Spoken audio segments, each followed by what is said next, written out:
Si estás aprendiendo a dominar tu sistema GNU Linux, en este vídeo te voy a dar algunos consejos para hacer más sencillo y rápido el proceso de aprendizaje.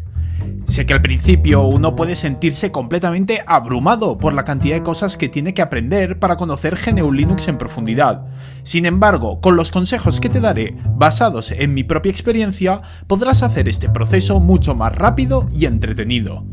Tanto si Linux es un hobby para ti, como si es por objetivos profesionales, aprender a gestionar esta clase de sistemas te permitirá personalizarlos hasta un nivel que nunca hubieras imaginado, pudiéndote hacer un sistema a tu medida. Estás viendo Linuxchat, código libre en la lengua cervantina. Te recuerdo que este vídeo está bajo una licencia Creative Commons que permite su libre redistribución y modificación. Puedes encontrar el guión íntegro en mi repositorio git.linuxchat.xyz. Mi primer consejo es que no leas libros. Sí, así como lo oyes. Nunca pensé que diría esto, pero el mejor consejo para aprender a usar GNU Linux es que uno no lea ni estudie libros, así en el sentido tradicional. Y no penséis que esto lo digo porque no me guste leer libros. Justamente soy una persona bastante lectora y me gusta conocer de muchos temas, principalmente a través de los libros. Además, mi trabajo es eminentemente teórico, basado en el estudio, así que leo muchos libros. Entonces, ¿cómo es posible que no recomiende leer libros sobre GNU Linux?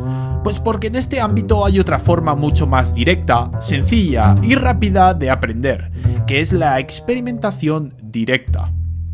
Un ordenador, por su propia naturaleza, nos da feedback instantáneo sobre lo que hacemos.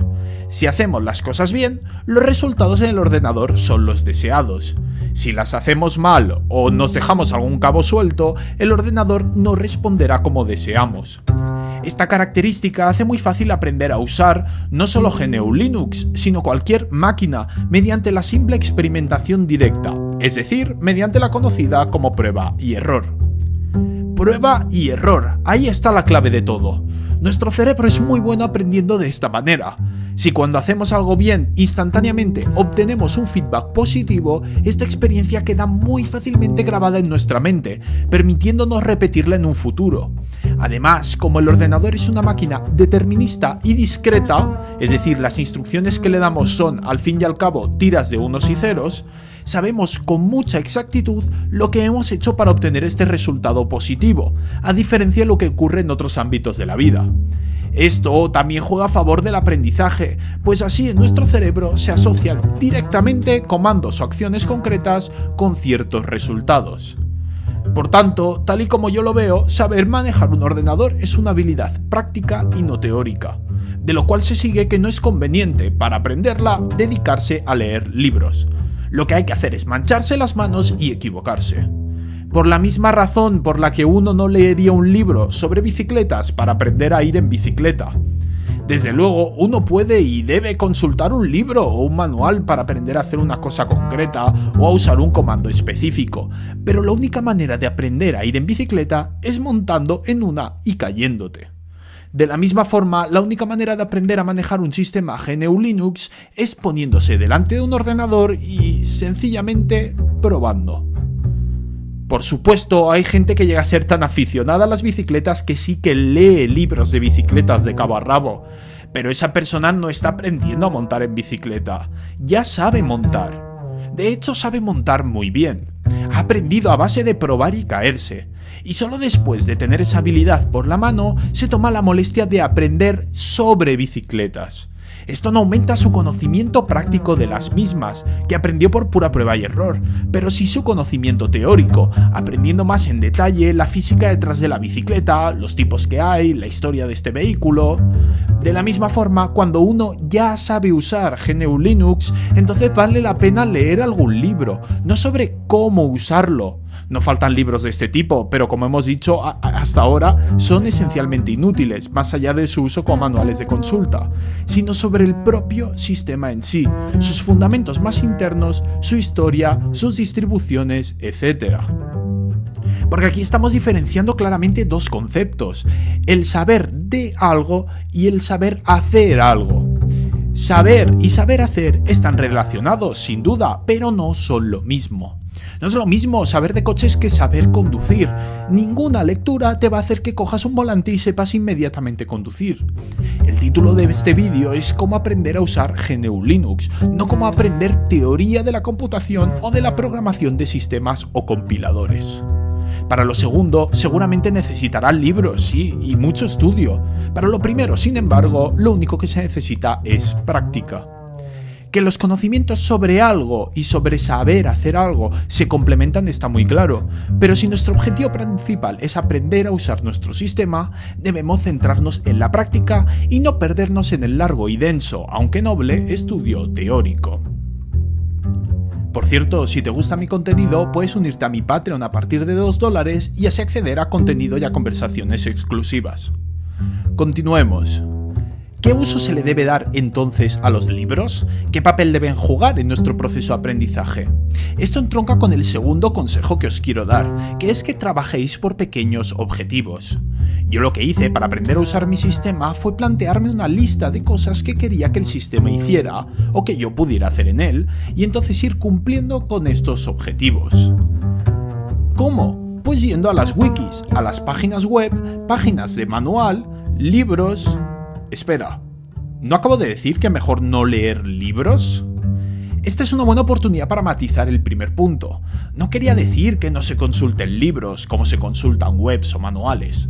Lo que quería decir es que no se lean libros en el sentido tradicional, es decir, como una lectura de principio a final que va siguiendo capítulo tras capítulo antes de ir a dormir o después de comer, o que te estudias en tu escritorio. Yo he caído en este error y, creedme, es a la vez ineficiente y frustrante.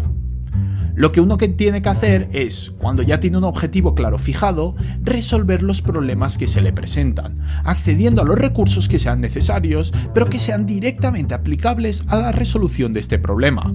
Esto puede ir desde leer un capítulo en un libro hasta ver un vídeo en YouTube o consultar la ArchWiki. El caso es que lo haces con un claro objetivo en mente, con un problema bien delimitado que quieres resolver. Vamos a poner un ejemplo. Digamos que eres desarrollador web y lo que quieres es una manera de escribir rápidamente HTML y CSS en tu ordenador, con snippets para piezas de código que repites constantemente, con autocompletación y, por supuesto, con coloreado de tu código. Ese es tu objetivo, tu problema a resolver.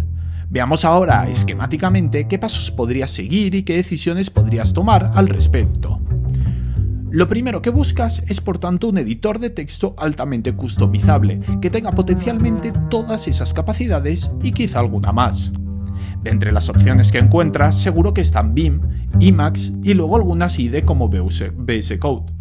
Vamos a suponer que estás basado y que no quieres una IDE que te lo dé todo hecho, sino un editor de texto minimalista y rápido que puedas customizar. Te decides, por supuesto, por usar Vim. Tu problema ahora es aprender a usar Vim como editor de texto.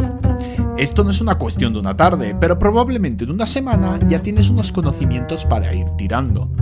Con la tontería ya has incorporado una nueva herramienta a tu arsenal del mundo GNU Linux.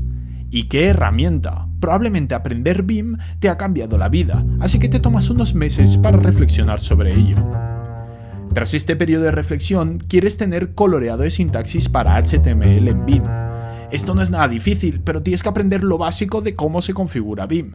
Esto, que parece circunstancial, te da a conocer el mundo de los archivos de configuración de GNU Linux, las .files, en los que, con simple texto, puedes adaptar la experiencia y funcionalidad de tus programas hasta niveles insospechados. Además, y ya que te pones, le das a Vim un esquema de colores personalizado, lo cual te lleva a conocer el submundo de las paletas de colores y también a conocer la mejor paleta de todas, Everforest, que es la de estos vídeos. Finalmente, quieres ponerle los snippets y el autocompletado. Lees que para ello se necesitan plugins, así que tienes un nuevo problema enfrente. ¿Cómo instalar plugins para extender las funcionalidades de Vim? Aprendes en detalle qué son los plugins, las formas que hay de instalarlos y el lenguaje en que se escriben. Una vez tienes un motor de snippets y otro de autocompletado, quizá esto te ha llevado al mundo del LSP en Vim, otra madriguera en la que da gusto entrar, los configuras a tu gusto, leyendo para ello la detallada configuración que incluyen los plugins de Vim y resolviendo a su vez montones de subproblemas que van apareciendo como parte de dicha configuración.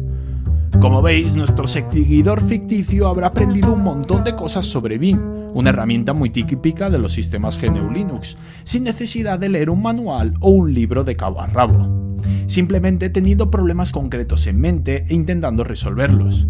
Además, esta manera de aprender tiene algo de viciosa, pues cuando consigues poner algo a tu gusto para hacer lo que tú quieres, te da una sensación de poder y una comodidad a la hora de utilizarlo que hacen este proceso adictivo.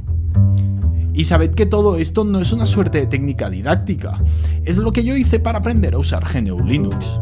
En un momento en que no tenía mucha necesidad de usar mi ordenador, en verano, me instalé Arch Linux, que como muchos sabréis es una distribución de GNU Linux minimalista, en la que tras la instalación lo único que tienes es una terminal TTI y el sistema te lo tienes que construir por tu cuenta.